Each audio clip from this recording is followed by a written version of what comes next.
This is Augie Macro with Cryptid Creatures. Today we are going to venture from the realm of cryptozoology and into a more paranormal subject: ghosts.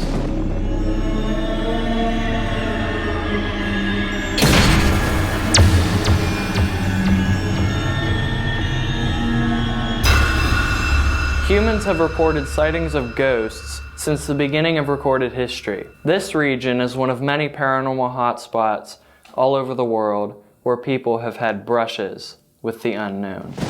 Here we are in the town of Beaver Falls, Pennsylvania, where in 1996, at the top floor of this very building, my father had a brush with the unknown. I was sitting on the couch watching TV, and at the time we had 7 cats of varying ages, little kittens and older adult cats. And some of them were playing on the floor, and one of them was on my lap, I was petting them. And the other ones were just kind of stationed throughout the room doing what cats do. And all of a sudden, something happened, and they all looked over in the corner of the room together. And each one of them gave close attention to whatever it was that they saw, and their eyes all tracked something as it crossed the room.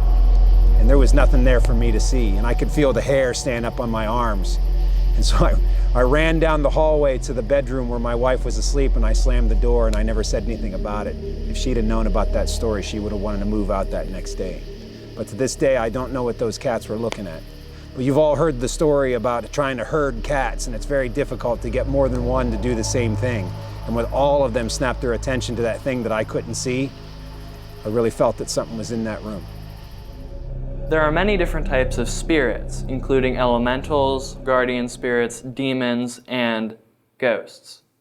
There are other beings such as angels, which I myself do not consider spirits because they come from a divine or heavenly realm. Here we are in Pittsburgh, Pennsylvania. Throughout the city there are many buildings where people have witnessed strange occurrences. There have been many reports of paranormal activity at the Westin William Penn Hotel and the Benedum Center. Battlefields are common places for paranormal activity, one of the biggest being the Gettysburg battlefield in Gettysburg, Pennsylvania.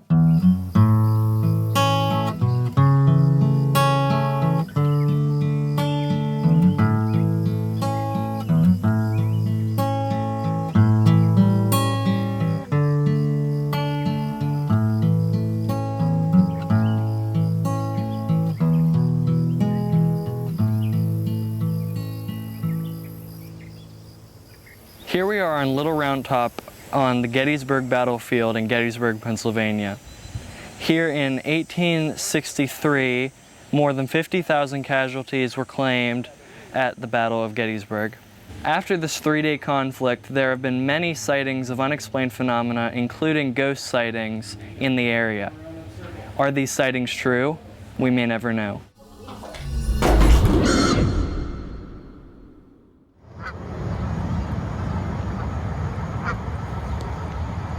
Here we are at the White House in Washington, D.C., where over the years many strange occurrences have happened in and around the Lincoln Room. Many people say that this is Abraham Lincoln's ghost. Is it true? We may never know. Many presidents and first ladies, including President Theodore Roosevelt, as well as guests, including Prime Minister Winston Churchill, have reported sightings of the ghost of Abraham Lincoln within the White House.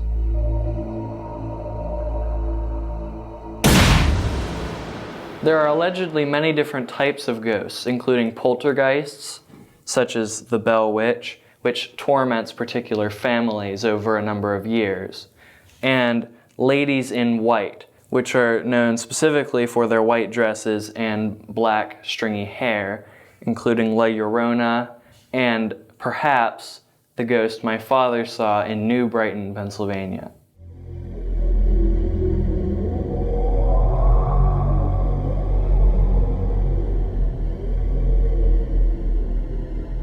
Here we are in the town of Newbrighton, Pennsylvania at Music Garden Recording Studios, formerly known as Jerry Records. My father used to work here, and along with many others that have been here, has had a brush with the unknown. The studio at Jerry's was built in a house that was built in the 1800s. And Jerry was the man that owned the studio. He built it there back in the 1950s.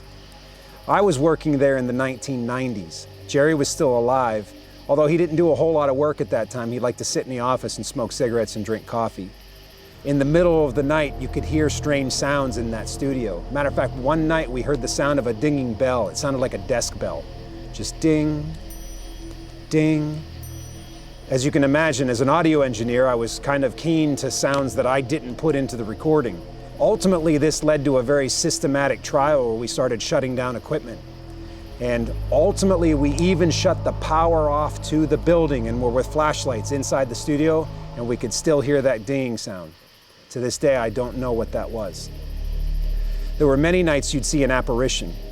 When you'd open up the door, there'd be a woman standing looking through a plate glass window, and she'd go up the stairs.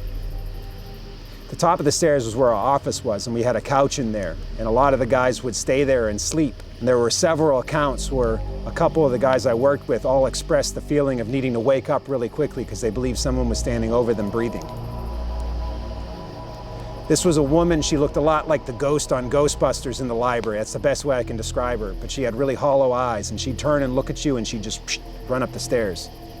We asked Jerry about it one night. I said, "Jerry, have you seen strange things?" And he says, "Oh, have you seen her?"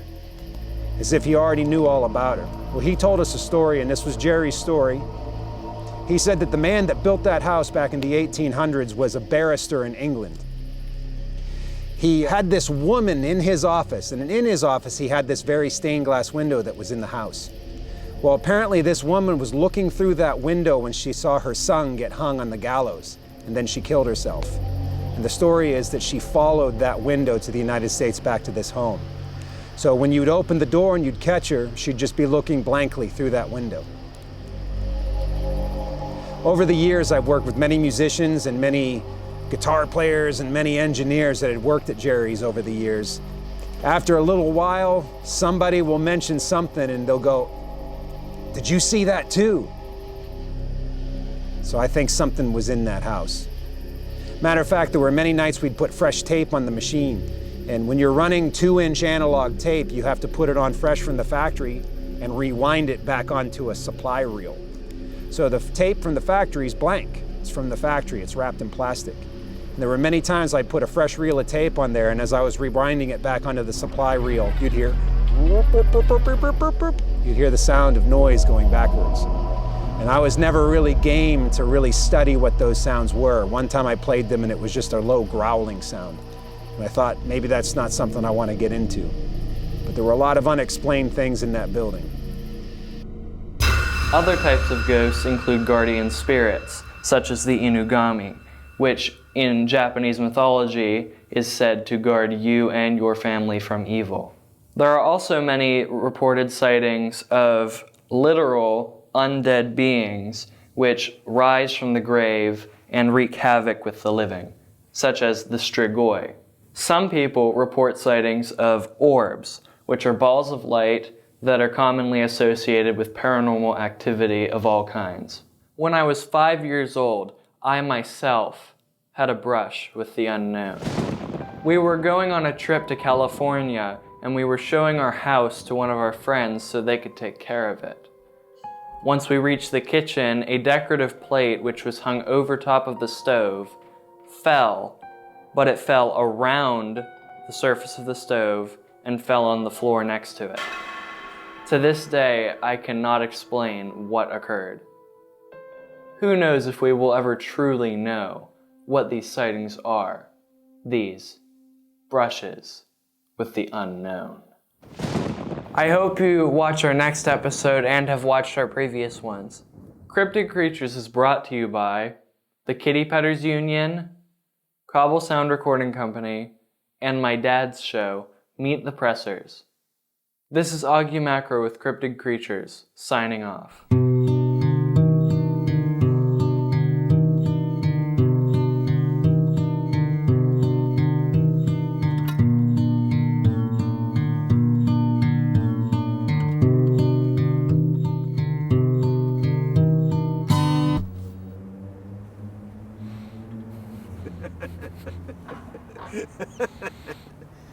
All right, that's good.